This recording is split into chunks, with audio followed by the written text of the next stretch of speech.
Lestat, el vampiro, una novela de Anne Rice.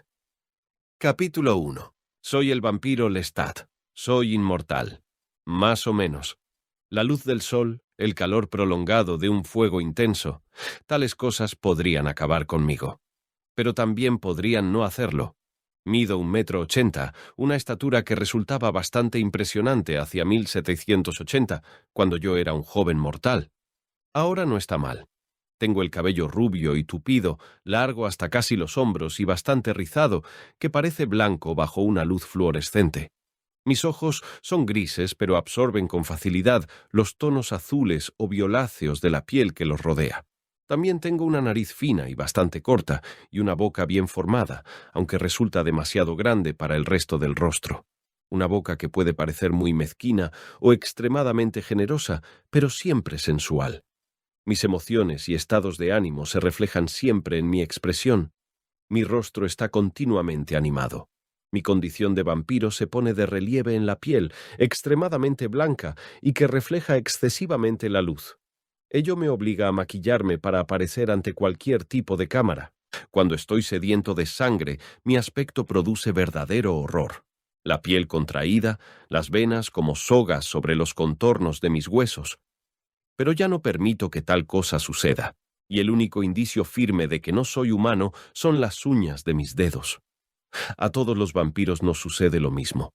Nuestras uñas parecen de cristal, y hay gente que se fija solo en eso, aunque no advierta nada más. Ahora soy lo que en Norteamérica llaman una superestrella del rock. He vendido 4 millones de copias de mi primer álbum y voy camino de San Francisco para dar el primer concierto de una gira nacional que me llevará de costa a costa con mi grupo. MTV, el canal por cable de música rock, lleva 2 semanas pasando mis videoclips día y noche. También los pasan en el Top of the Pops inglés y en el continente, así como en algunas partes de Asia, además de en el Japón. Las cintas que recogen la serie completa de videoclips se están vendiendo por todo el mundo. También soy autor de una autobiografía que se publicó la semana pasada. Respecto a mi inglés, idioma que utilizo en la autobiografía, lo empecé a aprender de boca de los marineros que conducían las barcazas por el Mississippi hasta Nueva Orleans, 200 años atrás. Después, aumenté mis conocimientos con las obras de los escritores anglosajones, desde Shakespeare a Mark Twain y Rider Haggard, a quienes leí con el transcurso de las décadas. El último aporte lo recibí de los relatos policíacos de la revista Black Mask a principios del siglo XX. Eso fue en Nueva Orleans, en 1929. Cuando escribo, tiendo a emplear un vocabulario que me habría resultado natural en el siglo XVIII, a utilizar frases en el estilo de los autores que he leído. Cuando hablo, en cambio, a pesar de mi acento francés, parezco una mezcla entre marinero fluvial y el detective Sam Spade. Por lo tanto, espero que no me lo tengáis en cuenta si a veces mi estilo resulta contradictorio. Sí, de vez en cuando, hago añicos la atmósfera de alguna escena dieciochesca. Desperté en el siglo XX el año pasado. 2 cosas fueron las que me hicieron volver a la actividad. En primer lugar, la información que me estaba llegando a través de las voces amplificadas que habían empezado a llenar el aire con sus cacofonías por la misma época en que me había retirado a dormir. Me refiero, por supuesto, a las voces de las radios y de los fonógrafos y, más adelante, de los aparatos de televisión.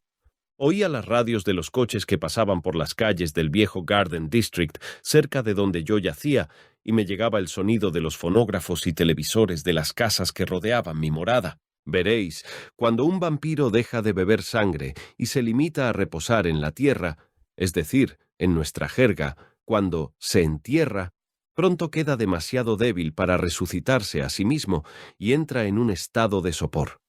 En ese estado fui absorbiendo las voces lentamente, envueltas en mis propias imágenes mentales, como les sucede a los mortales cuando sueñan.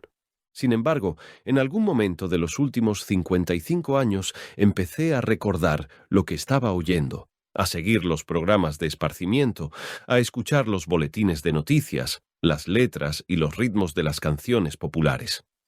Y, muy lentamente, empecé a entender el calibre de los cambios que había experimentado el mundo.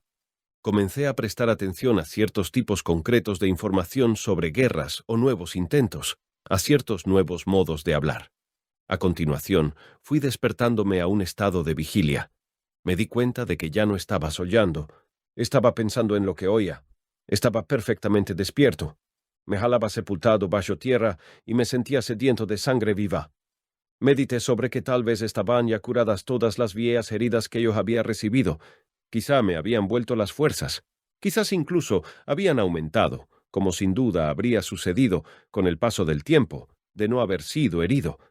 Deseé averiguarlo. Comencé a obsesionarme con la idea de beber sangre humana. La segunda cosa que me hizo volver a la actividad, el motivo decisivo, en realidad, fue la repentina presencia, cerca de mi lugar de reposo, de un grupo de jóvenes cantantes de rock que se hacían llamar La Noche Libre de Satán. Los jóvenes se instalaron en una casa de Sixth Street, a menos de una manzana de donde yo dormitaba bajo mi casa de Britania, cerca del cementerio Lafayette, y empezaron a ensayar sus piezas de rock en el desván en algún momento de 1984.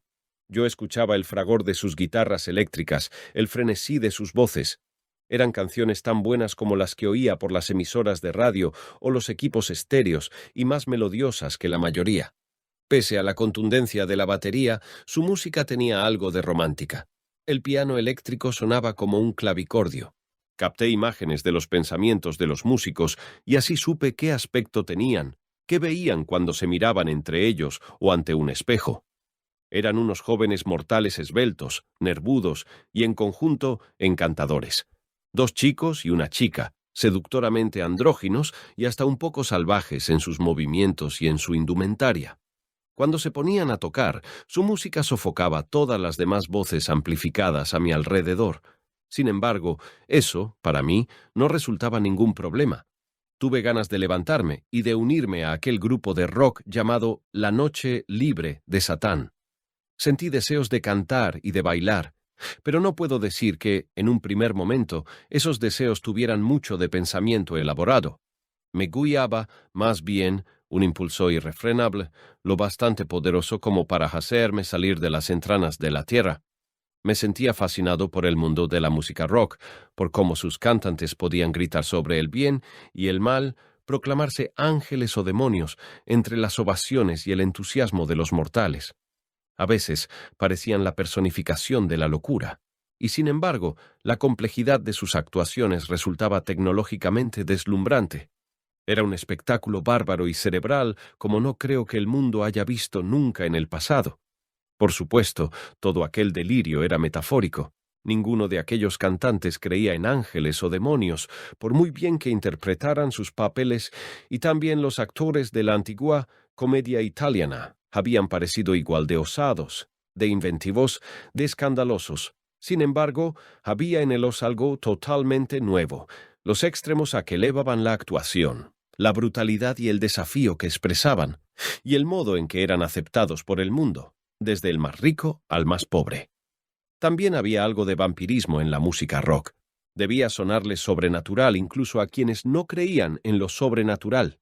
Me refiero a cómo la electricidad podía sostener indefinidamente una nota, a cómo se podía superponer una armonía tras otra hasta que uno se sentía disolver en el sonido. Qué profunda sensación de temor reverencial despertaba aquella música. El mundo no la había experimentado nunca de la misma forma hasta entonces. Sí, quise acercarme más a ella. Quise hacerla.